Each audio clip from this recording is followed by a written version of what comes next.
하나님 말씀 보도록 합니다. 신약 성경 에베소서 1장 1절에서 5절의 말씀까지 함께 교독하도록 합니다. 1절을 읽겠습니다. 하나님의 뜻으로 말미암아 그리스도 예수의 사도된 바울은 에베소에 있는 성도들과 그리스도 예수 안에 있는 신실한 자들에게 편지하노니 하나님 우리 아버지와 주 예수 그리스도로부터 은혜와 평강이 너희에게 있을지어다. 찬송하리로다. 하나님 곧 우리 주 예수 그리스도의 아버지께서 그리스도 안에서 하늘에 속한 모든 신령한 복을 우리에게 주시되 곧 창세전에 그리스도 안에서 우리를 택하사 우리로 사랑 안에서 그 앞에 거룩하고 흠이 없게 하시려고 그 기쁘신 뜻대로 우리를 예정하사 예수 그리스도로 말미암아 자기의 아들들이 되게 하셨으니 아멘. 지난번 수요일에 로마서의 축소판이 갈라디아다 서신의 내용이다라고 이야기를 했는데, 오늘 이 에베소 1장의 이 내용의 말씀은 어떤 면으로 본다면은 개역 신앙의 기반, 근거, 파운데이션, 또 다른 말로는 소스라고도 할 수 있습니다. 개역 신앙이 무엇입니까? 라고 이렇게 물어보면 그 근거가 어디 있습니까? 이러면 에베소서 1장의 말씀이라고 말해야 합니다. 개역 신앙의 뿌리가 어디 있습니까? 그것은 오늘 1장 1절에서 특별히 13절까지 14절까지 전개되어지는 이 내용은 우리의 기반입니다. 이 말씀을 우리가 이해하지 않으면 개역신앙이 뭔지를 파악하기 어려울 겁니다. 새벽기도 때 잠깐 언급했습니다마는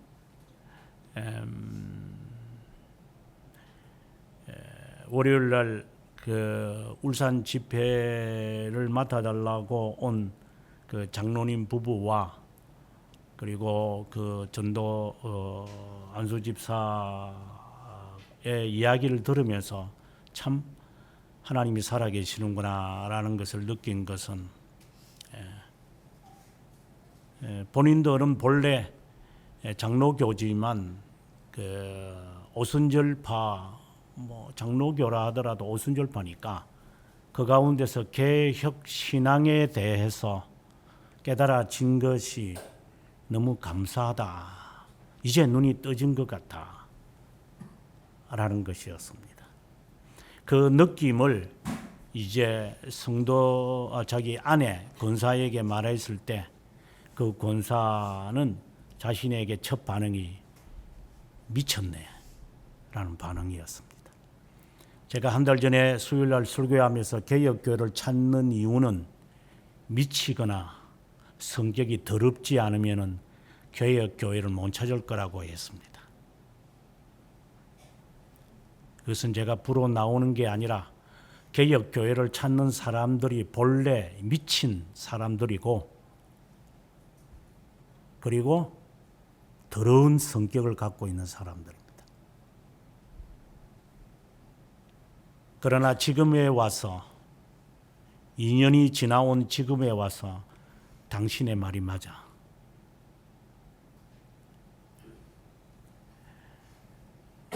마산에서 제 강의를 듣는 또 장로님 부부가 있죠. 이분들도 그렇고 그분들도 그렇고 다 제가 강의하는 기독교 강요를 통해서 그들은 새로운 진리에 단계에 접어들었다고 한결같이 말합니다. 처음에는 그 아내 권사도 장로에게 당신 미쳤지? 분명히 미쳤을 거야. 지금까지 신앙생활 당신 60년 이상 동안 잘 하고 있다가 갑자기 이게 걸쳤나 미쳤나 이게. 이게 갑자기 안 하는 짓을 하느냐고. 당신은 그런 말을 들어본 적이 있습니까? 미쳤다라고 하는 소리를.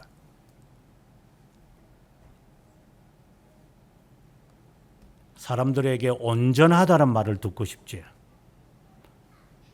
지난주 설교처럼 내가 사람들에게 좋게 하려 하나님께 좋게 하라. 하나님께 좋게 하지 않고 인간에게 좋게 하는 것 같으면 나는 저주를 받을 것이다. 이랬습니다. 미치지 않았으면 그 말은 못합니다. 다시 말합니다. 미치십시오. 걸치십시오. 더러워지십시오. 개폼 잡지 말고. 아, 내가 미쳤구나 라고 하는 생각이 든다면 이제 오늘의 이 말씀에 들어갈 준비가 된 겁니다. 어떤 면에서 우리가 미친 겁니까? 찾고 헤매고 헤매다가 결국은 개혁신앙 외에는 없구나 라고 하는 이제 지난주 설교처럼 안심터에 내가 도달했구나. 이제 여기서 정진해 가면 되겠다 하는 그런 확신이 있느냐. 이제 또 떠나기처럼 또 이제 마음에 안 들다고 시틀린다고 기분 나쁘다고 또 후다닥 쥐새끼처럼 또 빠져나갑니까? 네가 어디서 살아가는지 한번 보자.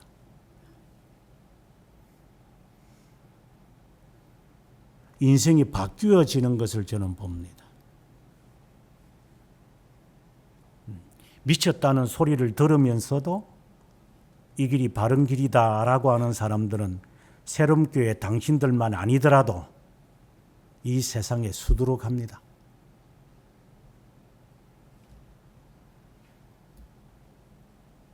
당신들에게 내가 설교하지 않아도 설교할 사람은 수두룩합니다.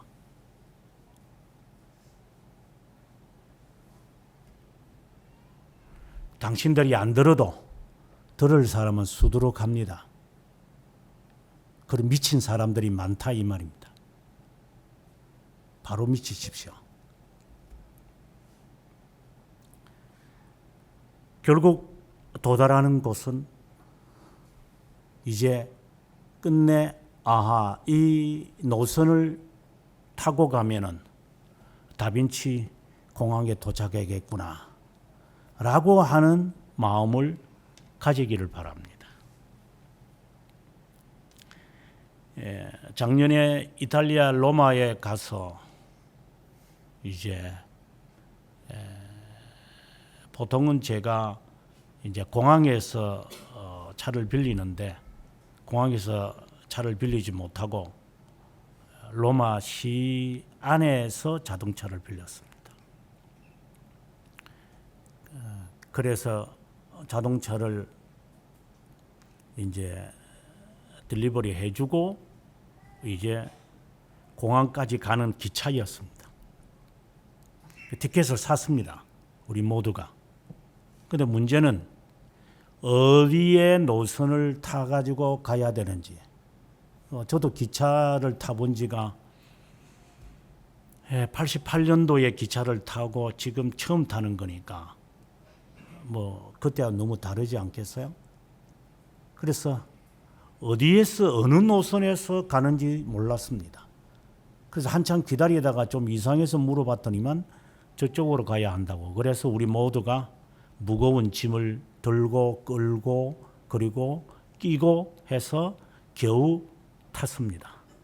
그러니까 타서 이제 가만히 있으면은 다빈치 공항에 도착할 줄 알았더만 또 이게 중간에 서가지고 다른 또 기차 연계, 뭐 동대구역에서 밀양을 간다거나 아니 마산을 간다거나 이렇게 하면 이 바꿔야 되는 것처럼 또 바꿔야 했습니다. 그리고 이제 마지막 종착역이 다비치 공항이라는 것을 알게 되었을 때 마음이 편안했습니다. 근데 그거로 끝나지 않았어요.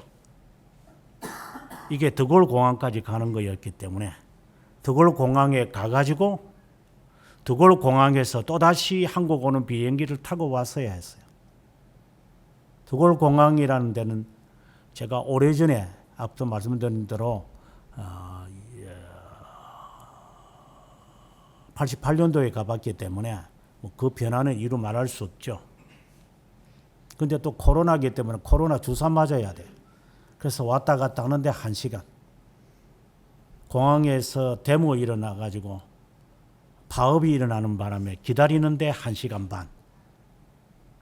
그래서 겨우 시간에 맞추어서 한국 오는 비행기를 타고 왔습니다.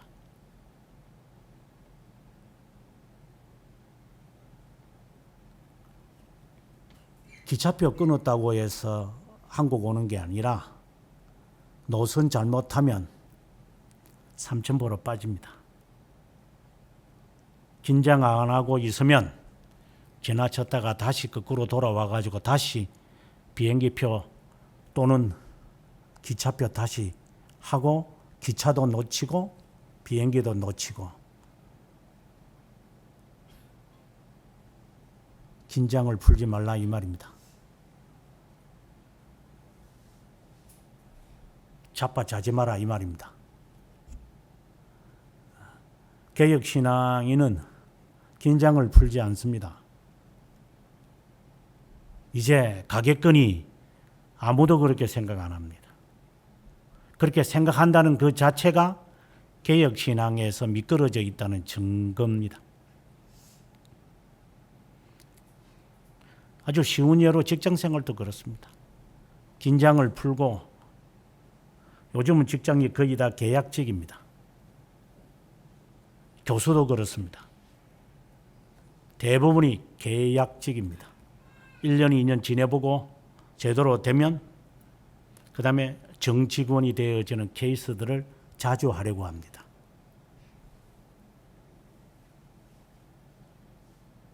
긴장을 풀지 말라는 거겠죠.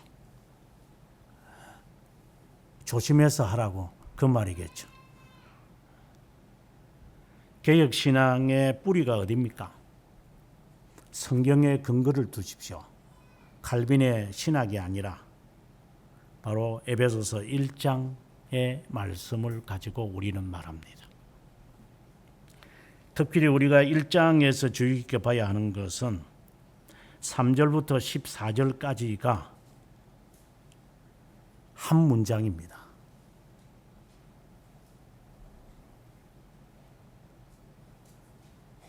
이해가 잘 안 될 겁니다. 3절부터 14절이 한 문장이라고요. 동사가 뭡니까? 찾아낼 수 있겠어요?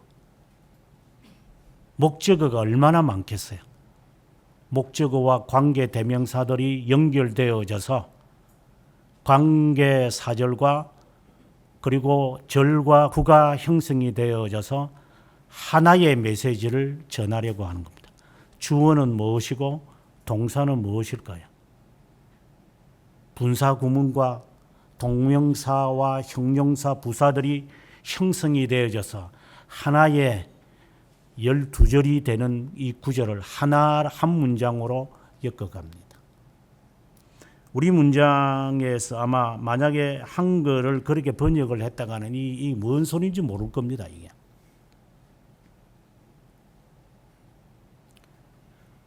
(3절이) 주어와 동사가 나타나는 겁니다. 찬성하자. 무엇을?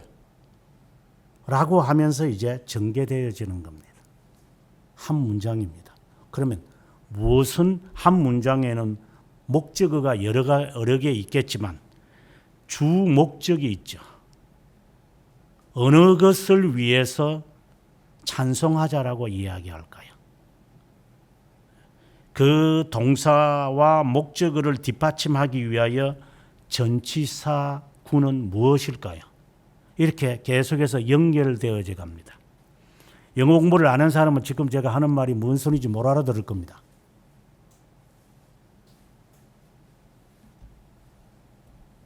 제가 번역을 했던 역사신학이라고 하는 책, 이게 제가 이 세상에서 가장 어려운 영어다라고 할 정도입니다.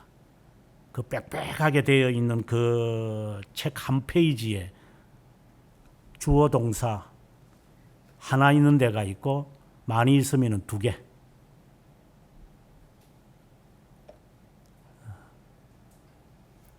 그것을 해석한다는 게 이게 보통 일이 아니었습니다. 동사가 하나밖에 없는데 한 페이지에 뭐가 메인 동사고 뭐가 메인 주어고 뭐가 메인 목적어절인지 파악이 안 되면은 그 읽거나 말아. 제가 이 에베소서를 읽으면서 느끼는 게 이건 보통 힘든 게 아니구나. 이걸 어떻게 한 문장으로 만들어내나.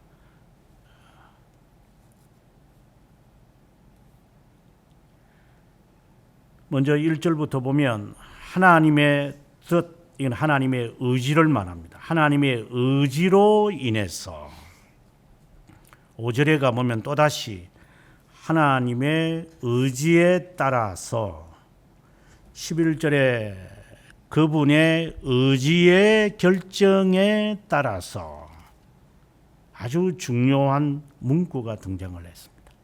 그분의 의지가 있습니다. 그분의 의지에 따라서 나는 사도가 되었고 5절에 그분의 의지에 따라서 우리가 예정되었고 11절에 모든 일이 그분의 뜻에 의지에 따라서 이루어져 간다. 하나님의 의지라고 하는 겁니다. 하나님의 의지가 어디 있어요? 우리가 주기도문을 외우는데 하늘에 계신 우리 아버지여 당신의 이름이 거룩히 여김을 받으시옵소서. 나라가 임하시옵소서. 당신의 뜻이 이루어지기를 원합니다. 하늘에서 이루어진 것처럼 이 땅에서도 이루어지옵소서. 그럼 하나님의 의지가 어디에 있어요? 모든 것은 하나님의 의지에 따라서 이루어집니다. 의지에 따라서 내가 부름을 받고 의지에 따라서 예정도 되고 의지에 따라서 만사가 형성되어져 갑니다. 그래서 기도하는 겁니다. 하나님의 뜻이 이루어지기를 바라는 마음입니다. 하나님의 의지가 어디에 있는 겁니까? 성경에 있죠. 그래서 웨스트민스터 신앙 고백서 1장 1항에서 하나님의 뜻 전체가 하나님의 뜻 전체가 성경에 기록되어 있다. 이렇게 말합니다. 하나님의 뜻이 의지가 어디에 있는가? 그럼 다시 물어볼게요. 당신은 지금까지 예수 몇 년 믿은지는 너는 모르겠지만 성경 몇 번 읽었나? 물어보자. 몇 번 읽었나? 이 호랑 말코더라. 그 무수한 세월, 수십 년을 어디다 쏟아내고 하나님의 의지에 따라서 뜻을 따라서 기도하고 산다고 말은 쏟아내면서 성경을 몇 번 읽어봤나? 말코들 같으니라고.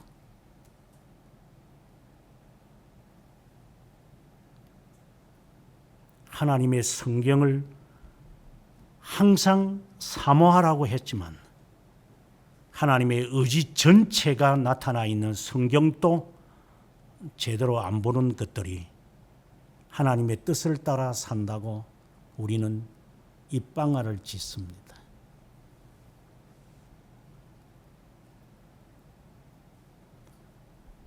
모른답니다. 하나님의 뜻을 읽어보지도 않고.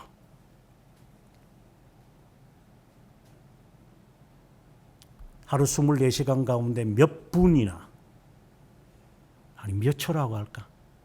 몇 초가 하나님의 의지를 담고 있는 말씀을 읽어보았습니까? 진심으로.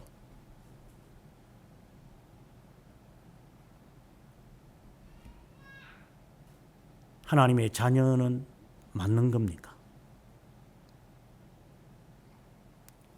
하나님의 뜻이 있는 이 말씀을 안 읽는 네가 하나님의 자녀라고 하는 사실에 대해서는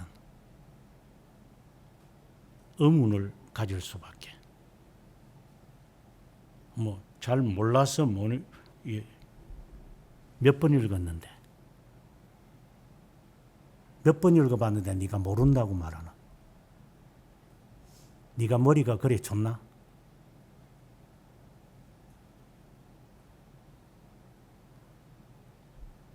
IQ를 말하는 게 아니라 네 머리가 그래 좋느냐고. 몇 번 읽었는데 이게 어렵다고 그러냐.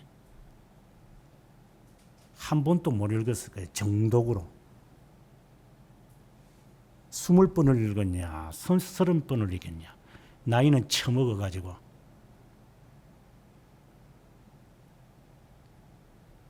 하나님의 말씀은 읽어본 적이 없으니까.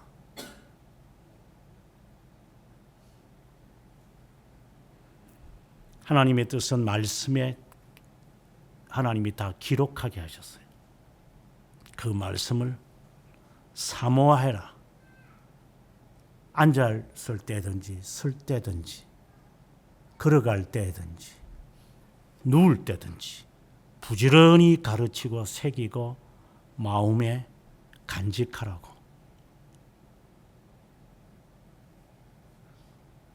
그래도 과거에는 보니까 전철을 타고 내비게이터에서 나온 성경 암송 구절이라도 이렇게 사람들이 이렇게 읽거나 이렇게 하더니만,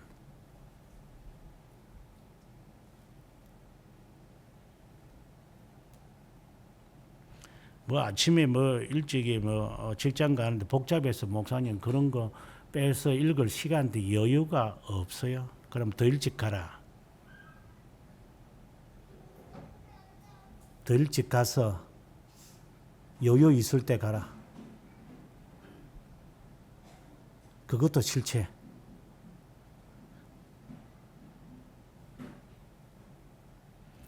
하나님의 뜻에 따라 사도가 된 바울은 누구에게 이 편지를 쓰느냐? 두 종류의 사람들에게 보냅니다. 에베소에 있는 성도, 그리고 앞으로 이 말씀을 읽을 신실한 자들에게 내가 편지한다. 성경은 하나님의 자녀에게 보내는 메시지지, 유기된 자가 이 말씀을 어떻게 읽고 뭘 알겠습니까? 알지도 못하지만 알고 싶어 하지도 않고 알아야 할 이유도 없고 바쁘고 힘든데 앉아서 그걸 읽을 시간이 어디 있습니까?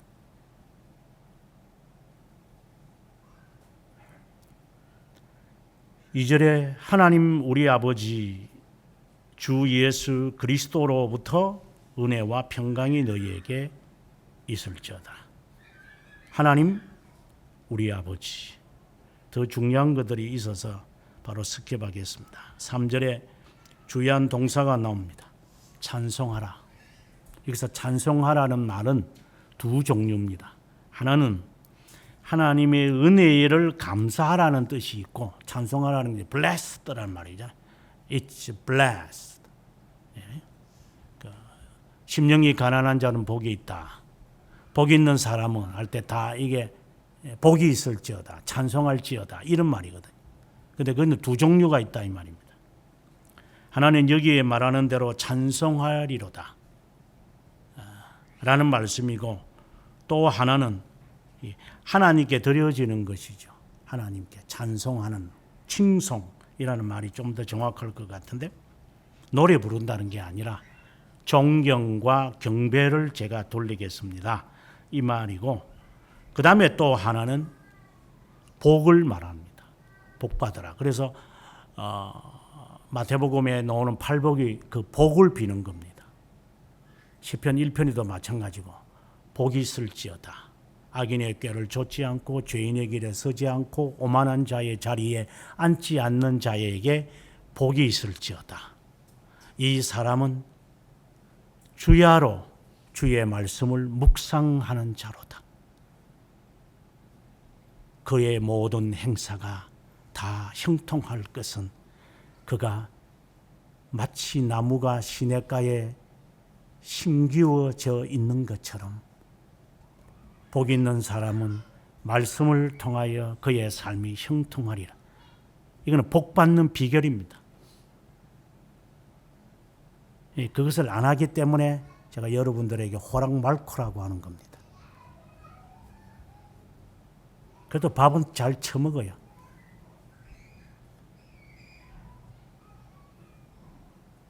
하나님의 말씀은 시궁창에 처박아 넣어도 먹고 똥 되는 거는 열심히 처먹어요. 육체는 움직여져야 되니까. 또 욕구가 있으니까. 먹고 싶고 하고 싶고 맛보고 싶으니까. 이 욕망은 이루고 줄을 알지만 내 영이 갈급한 것에 대해서는 전혀 감각이 없어요. 어떻게 해야 되는지. 그 장로님은 보니까 택배 기사더구만요.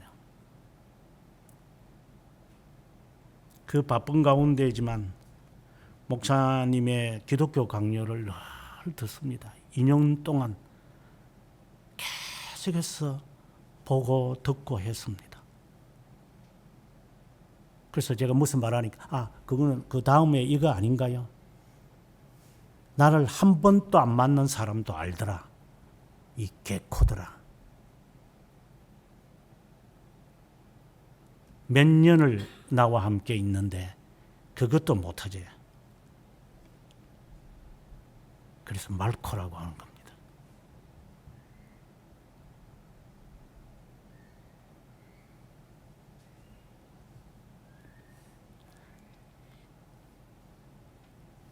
그 다음에 목적어가 시작합니다.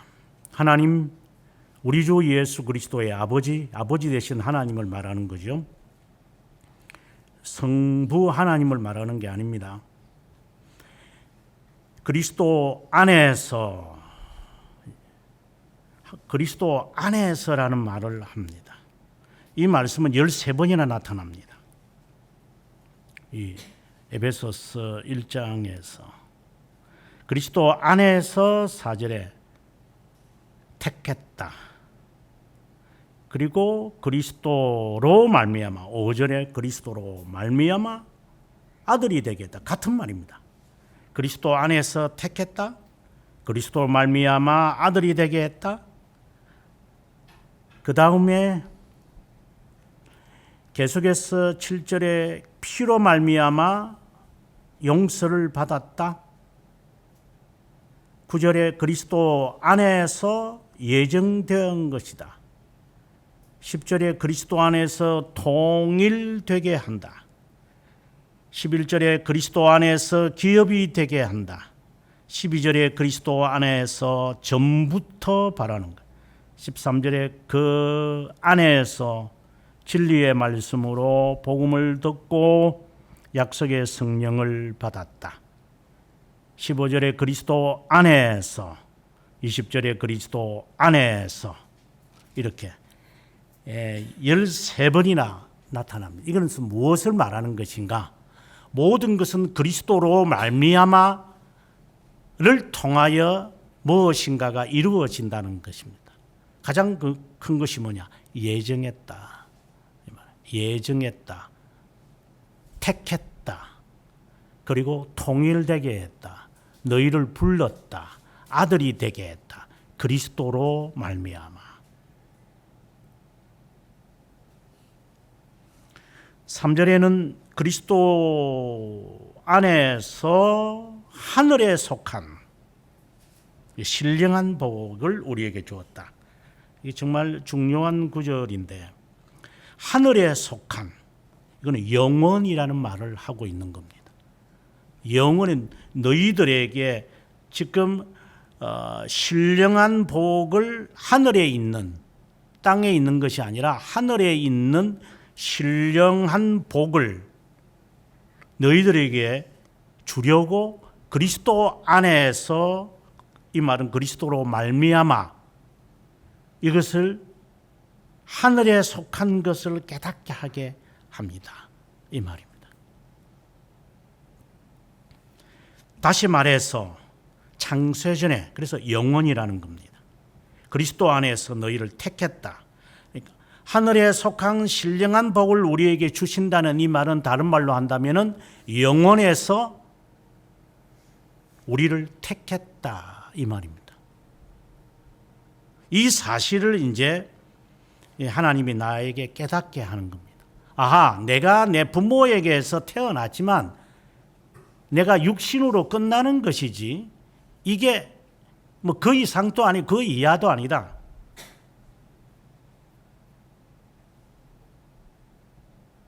근데 보이는 부모도 뭐 제대로 잘 못하는데, 보이지 않는 하나님을 뭐 섬기는 것은 너무나도 힘든 것이고, 그리고 보이는 부모한테 뭐 잘한다는 핑계 대면서 할 짓은 다 하잖아요. 거짓말만 짝짝 하고 있으면서. 부모님이 아프다, 뭐 언니, 뭐 힘드니, 뭐 생일을 당했느니, 무슨 제삿날이 당했느니, 뭐 엄마가 뭘 하니, 뭐 자식아. 거짓말만 그냥 줄줄줄 쏟아내고, 제가 모르고 속고 알고 속고 짐작하며 속고 하는 것이 한두 번인 줄 압니까, 제가? 양심이 가책을 못 받습니까? 네가 네 동생을 죽일 때 그 피가 나에게 호소하는 것을 나는 들었다고 주님이 그러셨는데, 네가 양심을 거슬려서 말할 때 하나님이 모르고 그냥 가만히 계실까요?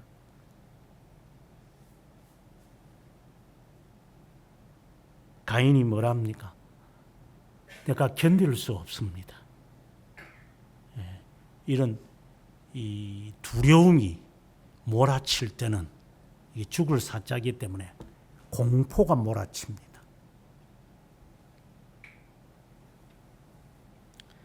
영원에서 하나님이 나를 택했다.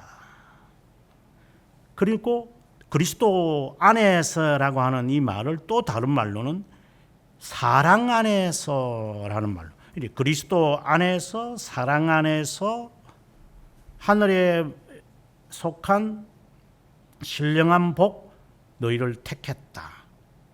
택한 이유가 뭐냐 하고 4절 마무리 부분에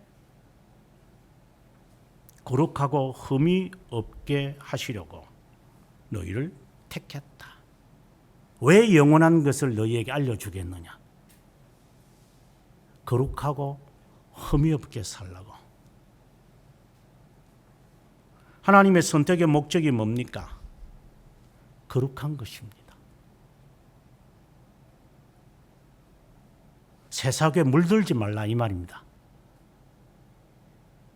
세상 사람들이 하는 짓거리 그대로 하지 말라, 이 말입니다. 아니 뭐 세상 사람이 다 나쁜 것은 아니고 바른 것을 쫓아가라, 이 말입니다. 좀 있으면 그 구체적인 말씀이 나오는데, 이것을 또다시 다르게 표현을 합니다.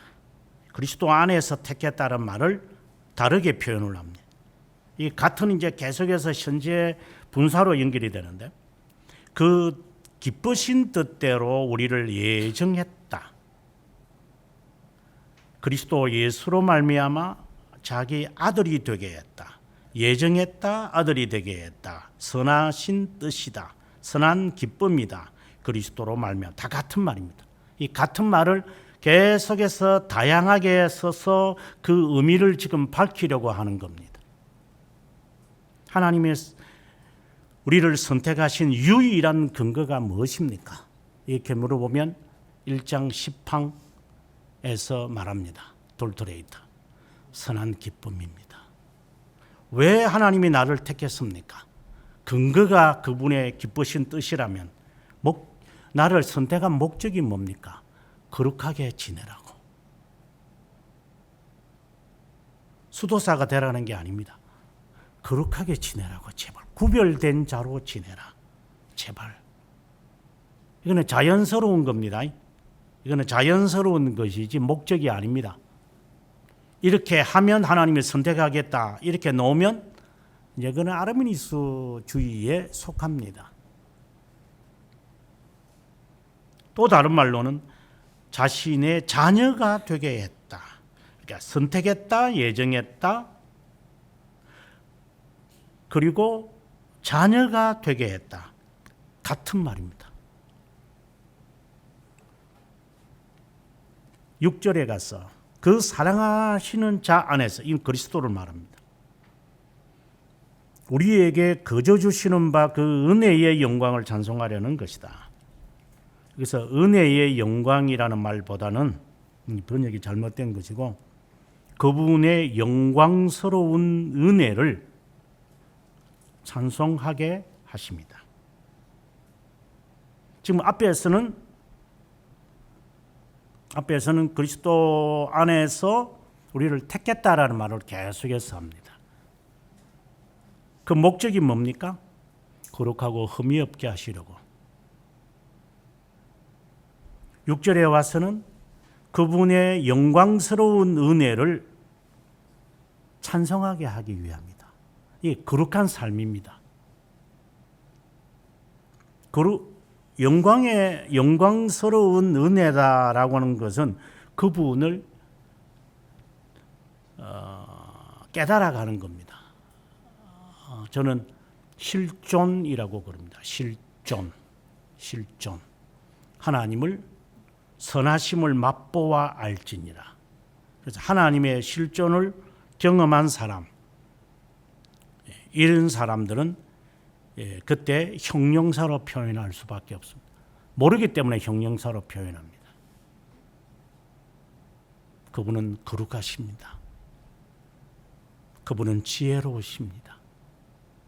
그분은 전능하신 분이시죠. 이렇게 이제 이런 표현을 합니다. 그것을 너가 고백하게 하기 위함이다. 노래 불러라는 게 아니라 노래가 아니라 고백하게 하기 위함이다. 그것을 너가 체험하게 하기 위함이다. 아들이 되었으니 거룩한 삶을 살아야 되니 영광스러운 영광을 너가 고백하게 하려고 하나님이 영원에서 너를 선택한 것이다. 선택한 목적은 그겁니다. 네가 잘났으니까 네 꿈 이루어 달라고 하는 게 아닙니다. 내 자식 아프니까 낫게 해주세요. 그걸 위해서 살라는 거 아닙니다. 자식이 아프고 죽고 하는 것은 하나님에게 달려 있는 거지. 네 자식이 죽는다고 해서 하나님의 뜻을 어긋나며 삽니까? 네 부모가 죽는다고 해서 하나님의 자녀라고 하는 이 사실을 부정합니까? 제가 늘 하는 이야기지만은 그렇게 따지면 저는 불효막심한 놈입니다. 어머님의 죽는 것을 저는 보지 않고 저는 여기에 와서 설교했습니다. 나는 죽일 놈이죠, 세상에서. 그래서 내 앞에서 뭐 부모님이 뭐 어떻느니 자식이 어떻느니 하지 마라. 네 부모가 어쨌는데 죽었나? 네 자식이 죽었나?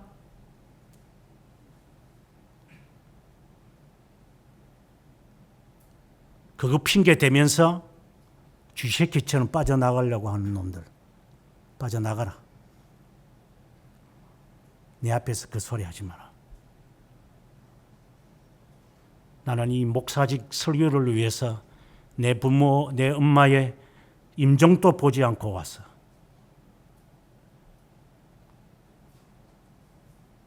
그것 때문에 여러분들 보고 뭐라는 게 아니라 부모 핑계 대지 말라는 말입니다.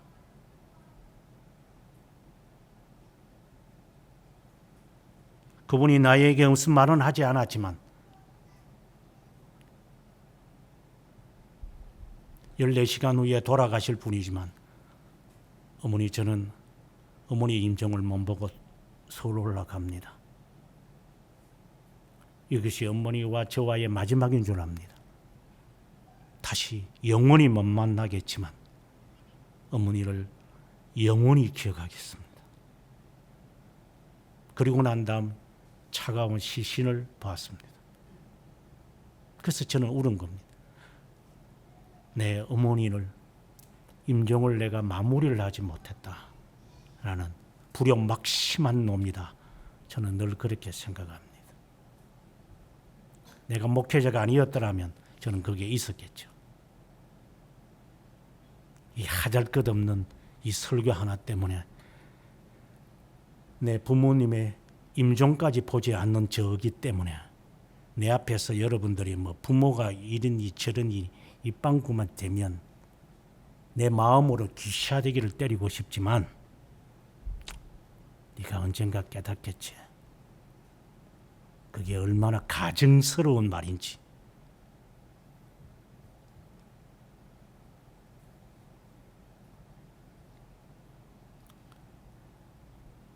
하나님의 실존을 너가 체험해라. 아니, 불효를 하라는 말이 아니라 평소에 부끄럼 없이 살아가라 이 말입니다.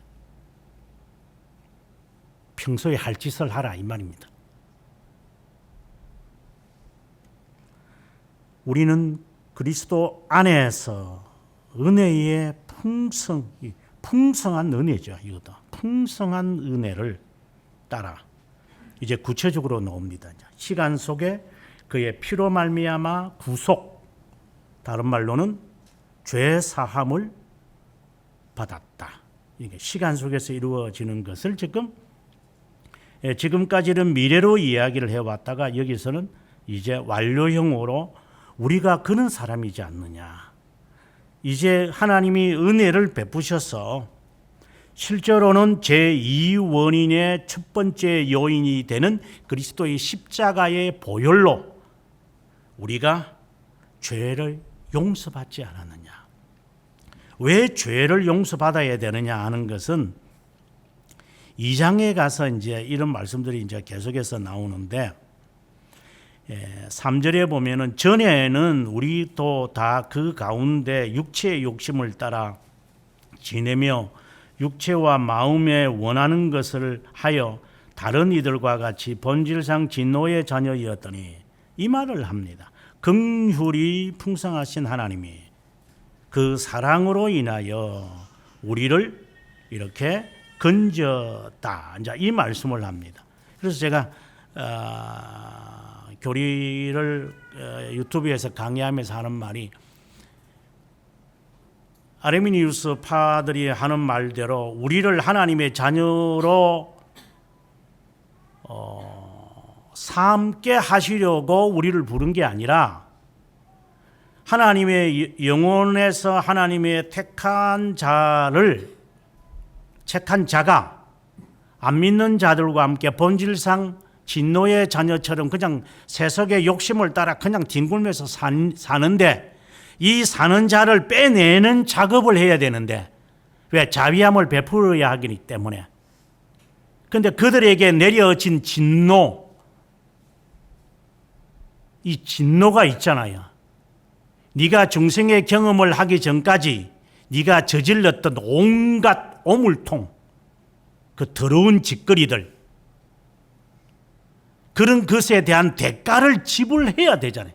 그리고 견인을 하면서 또 지을 모든 그 죄가들,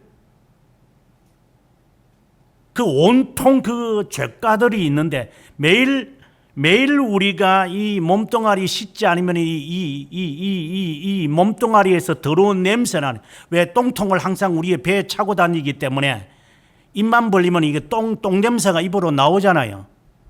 그래서 아침에 일어나서 하면 그냥 똥 냄새가 그냥 막 확 나오잖아요. 그래서 아침에 나올 때 이게 가글이나 안 하면은 진짜 아우 냄새 진짜 더러워서 진짜. 예, 그런 냄새들이 우리가 죽을 때까지 이게 가잖아요. 예. 그 모든 것을 어쨌든 이것을 용서해야 되잖아요. 그 용서를 누군가는 담당해야 되는데 건져내는 이거 희생 랜섬을 내야 되잖아요. 랜섬 건져내려면 그 죄가에 대한 대가를 지불해야 되잖아요. 그래서 그분의 보혈로 말미암아 너희가 속량 곧 죄 사함을 받았느니라. 하나님 빼내신 것 고맙습니다. 감사합니다. 우리가 깨닫는 것은 이런 것인데 그 전에 영원에서 하나님이 나를 택했구나. 근데 나는 모르고 그냥 뒹굴면서 살고 있었네. 그것에 대한 대가를 당신이 뼈저리게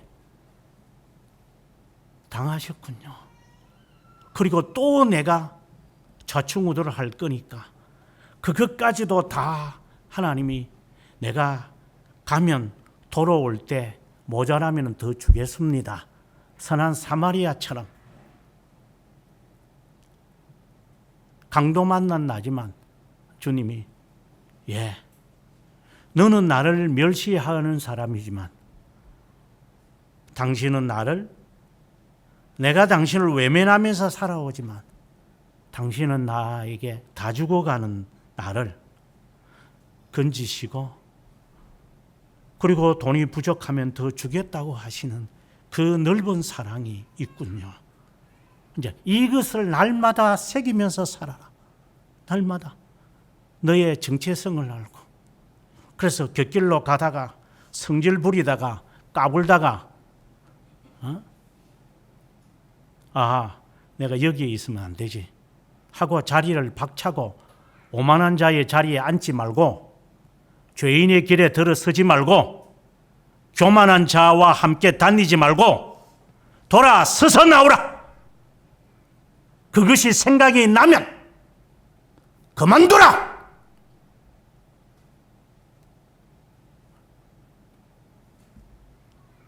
그 죄가는 그분이 다 받으셨겠지만 너 그런 사람 돼서는 안 되잖아.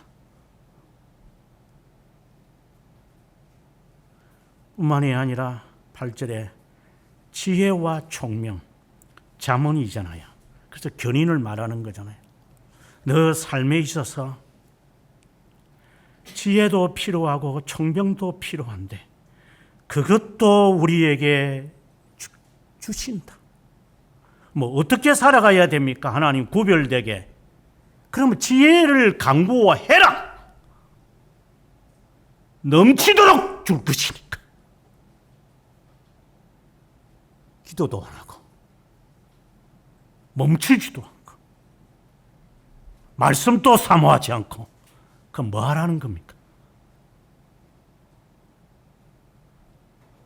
오늘 새벽에 설교처럼 땅끝에 있는 눈만 바라봐가지고 그것에만 몰두하는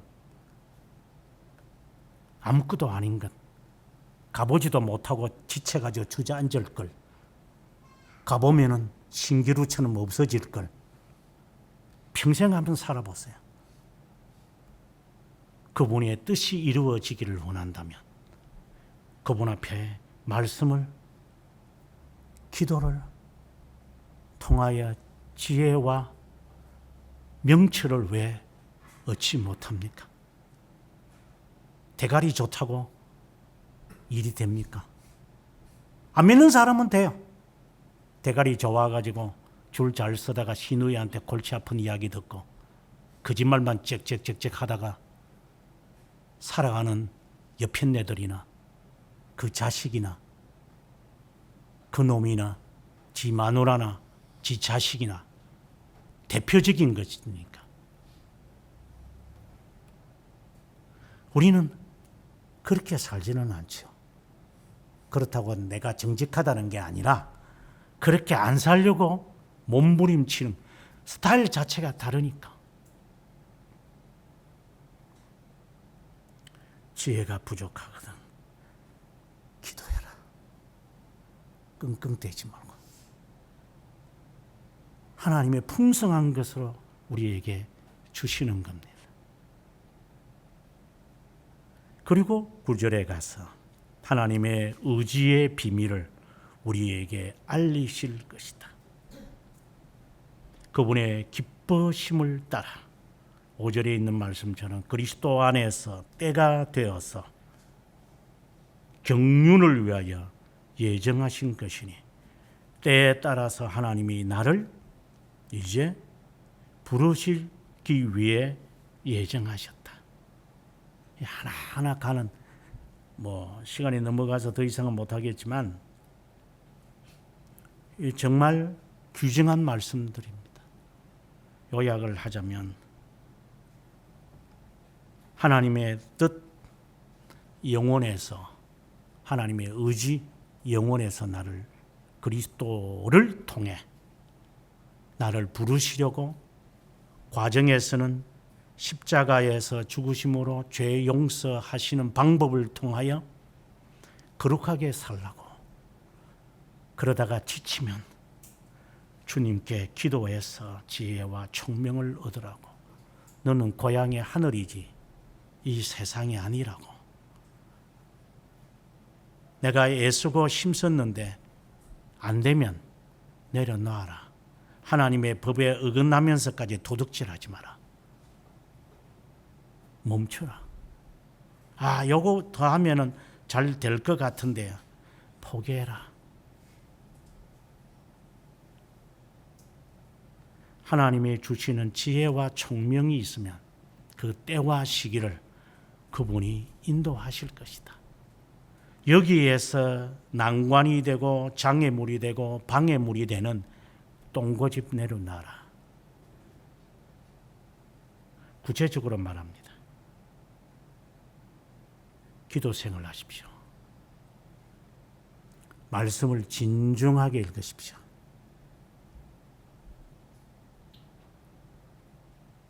그리고 말씀을 읽으면서 진정하게 기도하십시오. 하나님께 지혜를 간구하십시오. 쓸데없는 똥고집 피우지 말고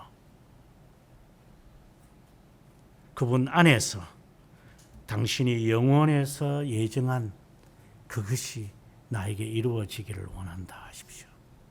그 삶 속에서 하나님의 뜻입니다.